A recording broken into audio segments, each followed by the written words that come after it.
Ne jetez plus vos petits appareils ménagers, de jardinage, de bricolage, vélos et autres, sans leur donner une chance de rester encore à votre service.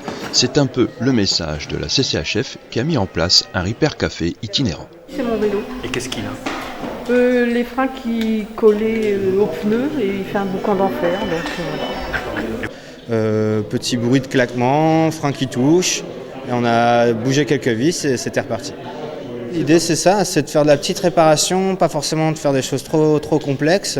Les personnes se présentent à l'accueil et ils notent un peu ce qui ne va pas sur leur vélo. Nous on les reçoit ici. Voilà, et on essaie de réparer. Car il suffit parfois de pas grand-chose pour retrouver son objet, son appareil, en parfait état de marche.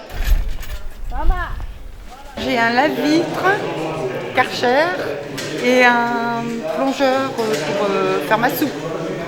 Mon plongeur il fait un drôle de bruit et mon Karcher laveur de vitres il fonctionne plus. Immédiatement pris en charge par un technicien bénévole, le lave-vitre est ausculté puis démonté, la panne recherchée et l'appareil réparé au grand bonheur de sa propriétaire. C'est trop le fun. Ah, bravo! Très satisfaite, j'ai un appareil qui a été réparé, donc mon appareil a lavé mes vitres. Mais l'autre, vraiment, il est en fin de vie, donc la pièce à changer, c'est celle-ci. Pressés que nous sommes par la société de consommation qui nous fait détester aujourd'hui ce qu'on aimait hier, jeter ce qui peut encore fonctionner, le Repair Café vient à l'encontre de ce qu'il faut bien appeler la société du gaspillage. Ainsi, sorti du grenier où il avait été un peu oublié, ce magnétophone à bande des années 1970 va retrouver vie grâce au Repair Café. moi je viens pour réparer cet appareil.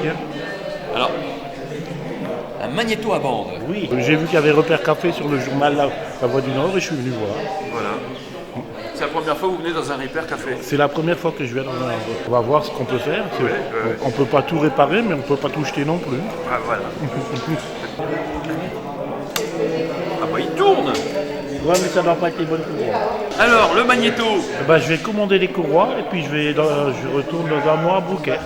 On peut venir avec beaucoup de choses, mais pas non plus tout et n'importe quoi. Donc on prend tout ce qui est électroménager, également audio, hi-fi, des outils, des appareils de bricolage. Seulement, on ne prend pas les gros électroménagers comme des frigos, des machines à laver parce que c'est encombrant, difficile à transporter. Si l'équipe de bénévoles remet en état de fonctionnement autant que possible vos appareils, elle peut aussi seulement confirmer un indice de panne ou trouver le composant électronique défectueux. La réparation ne s'est pas faite ici, mais maintenant j'ai des indices pour pouvoir la réparer moi-même en changeant le composant.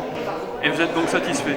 Ah oui, malgré qu'on n'a pas réparé, je suis satisfait parce que j'ai des pistes pour remettre en route l'appareil.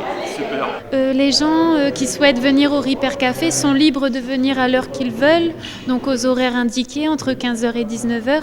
Donc ça permet à tout le monde de venir sans rendez-vous, sur un coup de tête ou planifier pourquoi pas le rendez-vous. Mais globalement ça se passe bien puisqu'on a du monde de 15h à 19h. C'est gratuit, c'est ouvert à tous. On vous accueille avec le sourire et aussi avec un petit buffet. Donc il y a du café, des boissons pour ceux qui ne boivent pas de café, des gâteaux, des bonbons. Vous l'aurez compris, le Repair Café est aussi un moment de rencontre conviviale. Et si vous vous sentez une âme de bricoleur, de réparateur et que l'expérience vous tente, vous serez très bien accueilli au sein de l'équipe très sympathique puisque le Repair Café est toujours à la recherche de bénévoles. À bientôt dans le prochain Repair Café.